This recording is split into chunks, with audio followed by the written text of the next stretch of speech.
जेठ मास के शुक्ल पक्ष में आने वाली दशमी तिथि को गंगा दशहरा के रूप में मनाया जाता है। निर्जला एकादशी से पहले ये गंगा दशहरा का मनाया जाता है। शास्त्रों के अनुसार गंगा दशहरा के दिन गंगा जी का पूजन करने से जाने अनजाने पाप किए हुए से मुक्ति मिल जाता है। तो देखिए, अगर आप गंगा किनारे जाकर पूजा करें तो सबसे अच्छा है, लेकिन हर बार गंगा जी के किनारे जाकर पूजा करना इम्पॉसिबल हो जाता है। तो देखिए, गंगा जी के किनारे नहीं जा पा रहे हैं, घर पर भी बहुत सरल तरीके से गंगा दशहरा के दिन गंगा जी का पूजन आप कर सकते हैं। आप अपने घर के मंदिर में भी ये पूजन कर सकते हैं। तो देखिए, घर के मंदिर में गंगा दशहरा के दिन आप साफ़ कर लीजिएगा। साफ़ करने के बाद हम यहाँ पर कोई भी पात्र ले सकते हैं, कोई भी शुद्ध पात्र आपको लेनी है। मैं तो यहाँ थाली ले ली है, आप कोई भी बर्तन आप ले सकते हैं। बर्तन को अच्छे से हमें साफ़ कर लेना है। आप चाहे तो मिट्टी के बर्तन भी ले सकते हैं। देखिए, क्योंकि हम पूजन कर रहे हैं तो पूजा में स्वास्तिक बहुत ज़्यादा शुभ माना जाता है। यहाँ पर चंदन से हमें स्वास्तिक बना लें। गंगा दशहरा के दिन आप गंगा जी का पूजन सुबह के समय भी कर सकते हैं, या आप चाहे तो शाम के समय भी कर सकते हैं। पूरे दिन में आप किसी भी समय आप गंगा जी का पूजन आप कर सकते हैं, या आप व्रत भी रख सकते हैं। अगर आप व्रत नहीं रख सकते हैं, सिर्फ आप गंगा जी का पूजन भी आप कर सकते हैं। ज़्यादातर लोग गंगा जी का पूजन ही करते हैं, तो आप सुबह या शाम किसी भी टाइम आप पूजन कर लीजिएगा।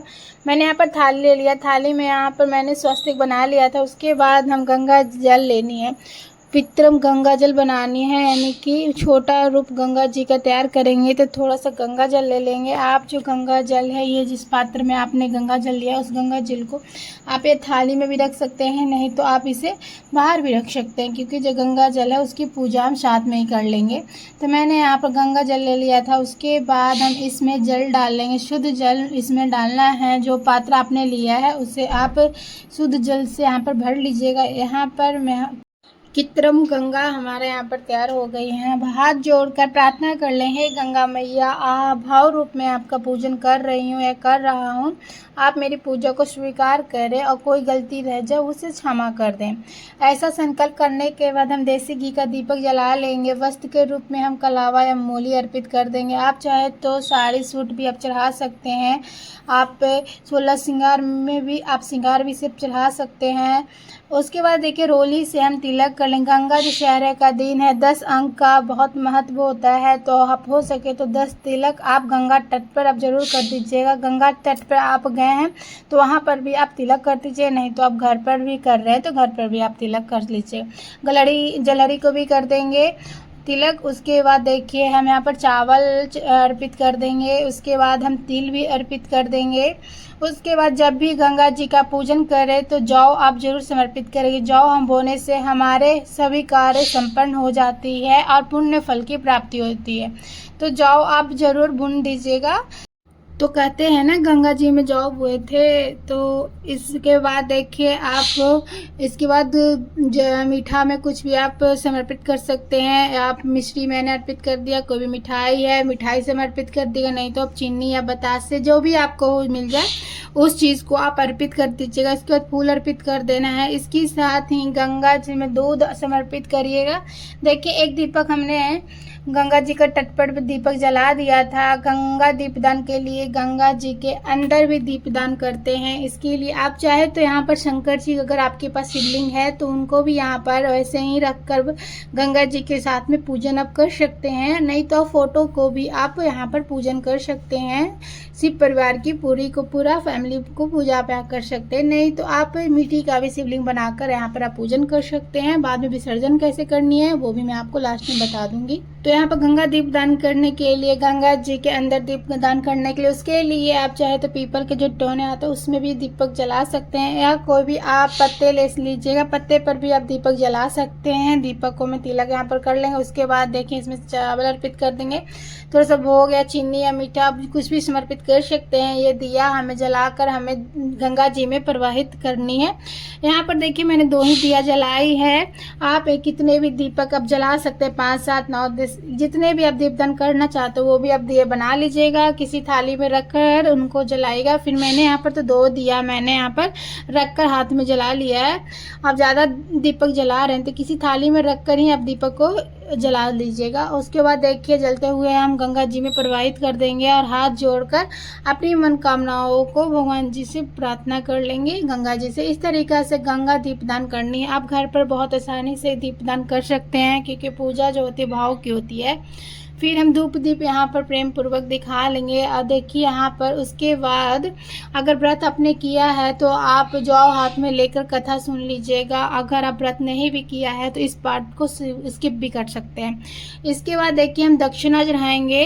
वैसे जब आप गंगा तट पर साड़ी लेकर जाएं, खूब सारा दान करें। और अगर आप घर पर पूजन कर रहे हैं तो आप चाहे तो साड़ी वगैरह भी दान कर सकते हैं, नहीं तो दक्षिणा आप जरूर चढ़ा दीजिएगा। और अगर आप 16 श्रृंगार भी चढ़ाना चाहते हैं तो आप जरूर चढ़ाइएगा। 16 श्रृंगार में 5 चीज़ भी आप उस दिन जरूर चढ़ाइएगा गंगा जी को तट पर। तो कुछ हमें दान भी करनी चाहिए, कुछ श्रृंगार का सामान भी चढ़ाना चाहिए। उसके बाद हम आरती करेंगे। बहुत प्रेम पूर्वक हम यहाँ पर गंगा जी की आरती कर लेंगे। आरती करने के बाद हाथ जोड़कर पूजा में रही कमियों के लिए क्षमा याचना करेंगे और अपनी मनोकामनाओं को पूर्ण करने के लिए गंगा माँ से प्रार्थना कर लेंगे। इस तरीके से हमारी पूजा हो जाएगी, पूजा पूर्ण हो जाएगी। पूजा के 3-4 घंटे बाद जब दीपक शांत हो जाएंगे तो आप तब यहाँ पर क्या करेंगे, जो भी हमने कृत्रिम गंगा यहाँ पर बनाई थी, अगर आपने शिवलिंग मिट्टी की भी अगर बनाए थे तो यहाँ पर आप जब इसे पौधों में डाल देनी है, कोई भी पौधों में डालना है। अगर आप शंकर जी के साथ में बनाया तो शंकर जी को तुलसी जी में आप गमले में नहीं डाल सकते हैं, कोई और पौधे में आप डाल दीजिएगा। तो इस तरीक़ा से इधर उधर नहीं डालना है, सिर्फ पौधों में आप डालना है। जो दक्षिणा चढ़ाए से दान कर देंगे, जो भी आपने मिठाई या चीनी वगैरह आपने चढ़ाया है उस घर में सभी को बांट सकते हैं। और जो गंगा जी हैं, अगर आप सिंपल जैसे मैंने बनाया है वैसे तो मैं कोई पौधों में इस गंगा जी को मैं डाल दूँगी पौधों में। और जो ये मैंने गंगा जल जो डिब्बे में है इसे मैं अपने पूजे रूम में रख दूंगी। इस तरीक़े से बहुत सरल तरीके से आप घर पर भी गंगा जी का पूजन कर सकते हैं। तो देखिए गंगा किनारे जाकर पूजा करें तो अति उत्तम है, लेकिन अगर गंगा किनारे ना कर पाए तो आप गंगा दशहरा के दिन गंगा जी का पूजन घर पर ज़रूर करिएगा। अगर आप गंगा दशहरा के दिन गंगा जी का पूजन घर पर ज़रूर करिएगा। थाली में जल नहीं ले सकते तो कटोरी में ले लीजिएगा, किसी छोटे बर्तन में ले लीजिए, लेकिन गंगा जल लेकर धूप दीप से आप इस दिन पूजन आप ज़रूर करिएगा, ताकि जाने अनजाने की गई पापों से हमें छुटकारा मिल सके। तो आपको गंगा दशहरा की सरल विधि आपको कैसी लगी तो कमेंट करके ज़रूर बताइएगा। अगर आपको वीडियो ये पसंद आई होगी तो वीडियो को आप थोड़ी भी यूज़फुल लगाओ तो प्लीज़ वीडियो को लाइक करिएगा। चैनल पे न्यू है तो चैनल को सब्सक्राइब कर दीजिएगा। तो फिर मिलते हैं किसी और वीडियो के साथ। तब तक सभी को राधे राधे, जय श्री कृष्ण।